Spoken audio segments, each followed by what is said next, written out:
known Selena longer than any of you, but you probably all know her better than me because I saw her for the first time in 10 years, like a week or so ago. That's true. And yet, I think that a quality about Selena that's very, it's unique. I think that that's not too strong a word, is that she's very knowable because she's very open. And, yeah, that really struck me when I saw you, you know. And so, I don't have much of a story, but I guess my words for you I will write down, but I can't pronounce. But there is a Tibetan, there's two words, they're Tibetan words, and they translate to someone who is undefended, someone who is unprotected, someone who is open.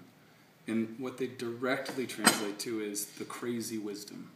Oh, that's awesome. Wow. Crazy wisdom. So, Next tattoo. That's good. Yeah. Yes. Get ready. How do you You get that sent me into that writing? text the night of my birthday, right after we saw each other. Because actually, Sam and I saw each other for the first time in a decade the night before my birthday. Like the very next day was my birthday. How did you reconnect? You know, she found me. Yeah, I but found I wasn't Sam. I was on the East Coast. He was in New York, so it was about a year ago we first made contact. but I just and came back then to we the lost West touch Coast, again so. and then reconnected. And then he sent me a text that night. Yeah. What was the full sentence? It was like the person that is free is the person that is undefended. I've always thought that the And actually, not to interrupt, but I meditated on that because I didn't understand it when I read it. Like, does that make sense to you? Like, or I don't know. I think it could be interpreted different ways. Like, the person who is undefended is free.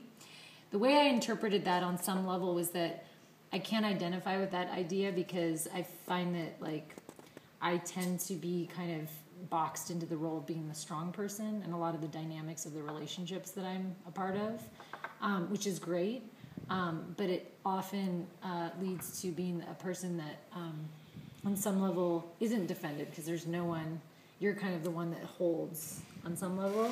So it's like when you're feeling weak, there's at least in my own experience, I'm sure this could change, but like, I don't find many people, I feel like it's actually uncomfortable for people if I let down and become weak, at least with like my family and whatnot. Interesting that you like say that. it makes my mom uncomfortable to see me weak. Like I know that. She looks at me as a source of strength.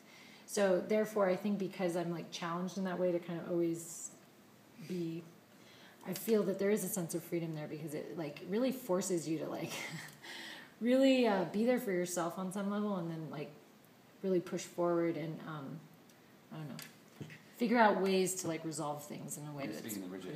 No, because I think that's so interesting because I have to just jump in. Not to jump in front of you. No. But I feel like when you're talking about like being knowable and stuff, so you probably know her the longest of everyone. I've probably known her the least out of everyone. But I have to say I feel that same way, which is so interesting because I guess when I say acceptance, I mean that in like knowable and like open and all those things. And I feel like interesting that you have the same like quality or effect on people of someone you've known the longest versus someone you've known the least. Indeed. And I think that's really cool. I mean, you know. there's a consistency. Yes, Yeah, and obviously a trait that, you know, not only we all find endearing and wonderful, but that, you know, is very Just your personality. yes. Coming I mean, through. that's Part of who I am, apparently. That's pretty cool. Yes. My mom would tell you, Barbara, I think you'd appreciate this. I used to wear this little red tracksuit to the park when I was like 2. And my mom recently gave to me this baby journal that she kept of like little entries about, you know, witnessing me as a child. And one of them I remember is, Selena walks up to total strangers in the park and introduces herself to everyone and says, "Hi, I'm Selena. Do you want to hang out? Do you want to play with me?"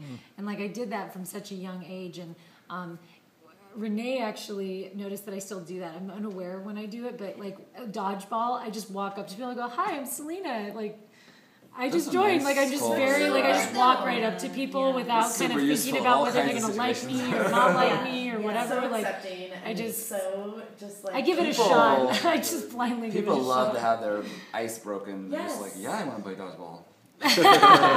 Like, yes. Yes, I was hot watching girl, I you would love to play, play but I sports didn't with want to you. like intrude. And then you're like, you can play. Have you ever done the good letter idea. personality test? Like to see like the 4 letters?